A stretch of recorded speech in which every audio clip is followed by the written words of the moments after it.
আসসালামু আলাইকুম এভরিওয়ান, ওয়াসিফস মম কিচেন পক্ষ থেকে জানাচ্ছি সকলকে স্বাগত। আজকে আপনাদের সামনে উপস্থিত হয়ে গেলাম 5 মিনিটে কিভাবে সন্দেশ তৈরি করবেন সেই রেসিপি নিয়ে, তাও আবার গুঁড়ো দুধ দিয়ে। চলুন তবে দেখে নিই। প্রথমে চুলে একটা হাঁড়ি বসিয়ে আমি দিয়ে দিচ্ছি 1/4 কাপ পরিমাণ তরল দুধ। এবার দিয়ে দিচ্ছি চিনি 1 টেবিল চামচ পরিমাণ।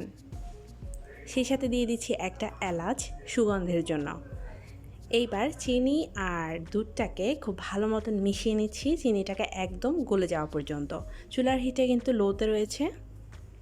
এখন আমি দিয়ে দিচ্ছি বাটার 1 টেবিল চামচ পরিমাণ। বাটারের পরিবর্তে আপনারা ঘিটা ইউজ করতে পারেন, তবে কোনোভাবেই তেলটা ইউজ করবেন না। এবার বাটারটাকে খুব ভালো মতন দুধের মিশ্রণের সাথে মিশিয়ে নিচ্ছি। অনবরত নেড়ে চেড়ে দুধের মিশ্রণের সাথে এটাকে মিশিয়ে নিতে হবে। খুব ভালো মতন মেশানো হয়ে গেলে এখানে আমি দিয়ে দিচ্ছি 1 কাপ পরিমাণ গুঁড়া দুধ। গুঁড়া দুধটা এক হাতে অল্প অল্প করে দেবেন আর অন্য হাতে স্প্যাচুলার সাহায্যে এইভাবে মিশিয়ে নেবেন। তা না হলে কী হবে, দলা পাকিয়ে যাবে গুঁড়া দুধটা আর ভালো লাগবে না।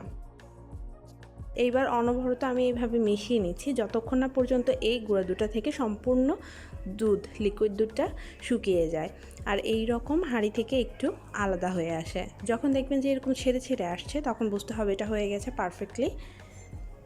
এখন এটাকে আমি নামিয়ে নিচ্ছি, একটা প্লেটে ঢেলে নিচ্ছি গরম গরম অবস্থায়।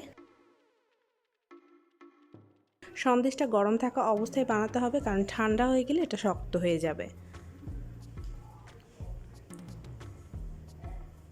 এলাচটা সরিয়ে নিলাম। এবার হাতের মধ্যে কিছুটা ঘি আমি মেখে নিয়েছি। এইবার ছোট ছোট শেপ করে সন্দেশগুলো বানিয়ে নিচ্ছি। প্রথমে ঠিক এইভাবে গোল গোল করে নেবেন, তারপর হাতের তালুতে আপনারা চাইলে গোল করে সন্দেশটা বানাতে পারেন, কিংবা এইরকম লম্বা করেও সন্দেশটা তৈরি করে নিতে পারেন। এইভাবে আমি সবগুলো সন্দেশ তৈরি করে নেব। সবগুলো সন্দেশ তৈরি করা হয়ে গিয়েছে, দেখতে পাচ্ছেন।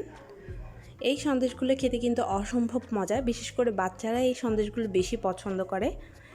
দোকান থেকে চকলেট কিনে না দিয়ে আপনারা যদি এইভাবে সন্দেশ তৈরি করে ফ্রিজে রেখে দেন, তাহলে কিন্তু অনেক দিন পর্যন্ত এই সন্দেশগুলো ভালো থাকবে আর বাচ্চারাও অনেক শখে শখে খাবে। আশা করছি রেসিপিটি আপনাদের কাছে ভালো লেগেছে। সবাই ভালো থাকবেন, সুস্থ থাকবেন। আগামীতে অন্য কোনো রেসিপি দেখার আমন্ত্রণ জানিয়ে আল্লাহ হাফেজ।